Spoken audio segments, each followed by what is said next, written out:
Salut la famille.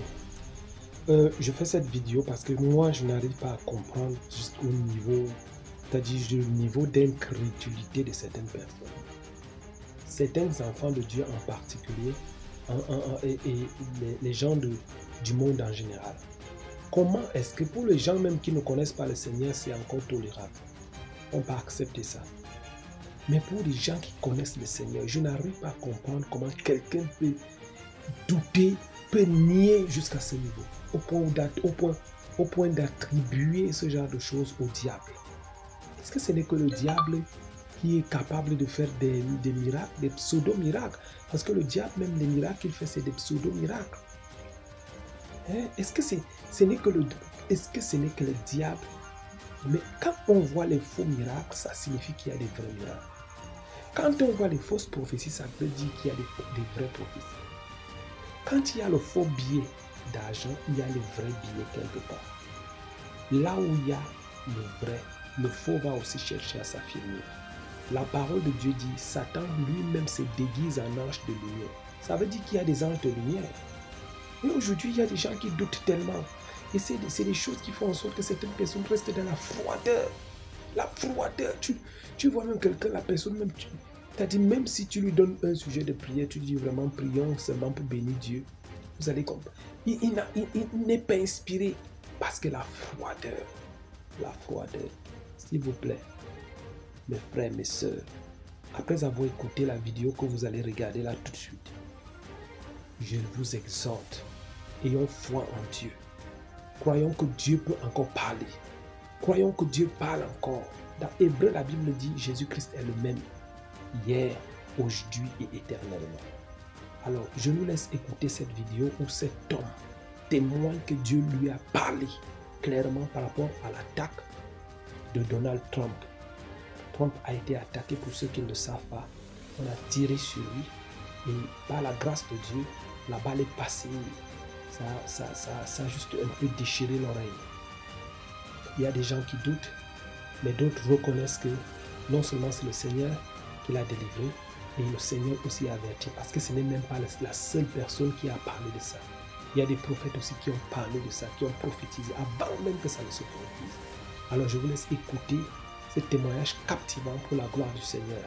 Demeurez bénis dans le nom de Jésus. On se retrouve après pour, n'est-ce pas, faire mon commentaire et donner et prier pendant juste quelques temps. Que Dieu vous bénisse. À tout à l'heure. Shalom. Et j'ai vu Trump s'élever, puis j'ai vu une tentative d'attentat contre lui. Cette balle a frôlé son oreille, passant si près de sa tête qu'elle lui a perforé le tympan. Et j'ai vu, il est tombé à genoux pendant ce moment et il s'est mis à adorer le Seigneur. Il a vécu une conversion radicale pendant cette période. Je veux dire, les gens disent qu'il est sauvé maintenant, mais d'après ce que j'ai vu venir, il va vraiment s'enflammer pour Jésus. Puis j'ai vu des gens intercéder et je l'ai vu remporter la présidence. Le Seigneur m'a montré que ça durerait jusqu'en plein été. Une grande persécution s'abattrait sur lui à cause des juges, de la loi et de tous ces gens qui essaieraient de le poursuivre en justice et tout ça.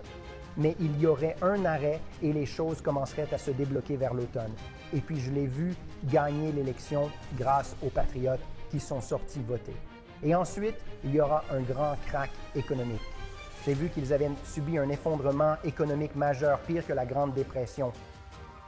Et le Seigneur m'a averti de cela. Ce serait une période très sombre. Mais j'ai vu des vagues déferler sur le sol américain comme si la terre était secouée. Et j'ai vu Donald Trump prier dans le bureau ovale. Il pleurait devant le Seigneur, les mains sur la tête comme ça. Il pleurait vraiment. Et il y avait des ministres et des gens. Je ne sais pas s'il s'agissait de sénateurs, de membres du Congrès ou autres. Je les ai juste vus faire les 100 pas à l'intérieur de la Maison-Blanche. Pardon, c'est la Maison-Blanche, mais plus précisément le bureau ovale. Et ils intercédaient tous à l'intérieur. Et je pouvais sentir la présence du Seigneur si forte dans tout cela. Puis j'ai pu voir cette obscurité, ce poids sur l'Amérique avec la crise financière que je voyais venir. Ça a commencé à s'élever au-dessus des arbres et j'ai vu le bleu et les choses revenir, ainsi que les moments prospères et les bons moments. Mais le Seigneur a dit que ce serait une période de secousse. Et ce serait un ébranlement pour réveiller. Et en cela, cela signifiait essentiellement qu'il n'en avait pas fini avec l'Amérique. Il y aurait un grand renouveau. Tout n'est pas sombre et lugubre, comme nous l'avons dit. Le ciel ne nous tombe pas sur la tête. C'est juste un moment où, comme les gens diraient, c'est un jugement. Et le Seigneur a dit, ne l'appelle pas un jugement. Ce n'est pas mon jugement, c'est une correction. Une correction arrive. Waouh, waouh, waouh, waouh. Tu es libre de donner ton avis en commentaire. Tu es libre de donner ton avis en commentaire. Tu peux donner ton avis. Oui, tu n'es pas obligé de croire. Tu n'es pas obligé de croire. Tu peux douter. Ça dépend de toi. Mais moi, je crois. Je crois que Dieu parle encore à ses enfants. Je suis convaincu, je crois fermement qu'il le fait encore. Et je crois sincèrement que si tu crois, Dieu aussi peut te parler. Il y a des gens qui font des mois sans rêver. Dieu qui parle même pratiquement à tout le monde dans les rêves, il ne leur parle pas. Seulement parce qu'ils ne sont pas disposés.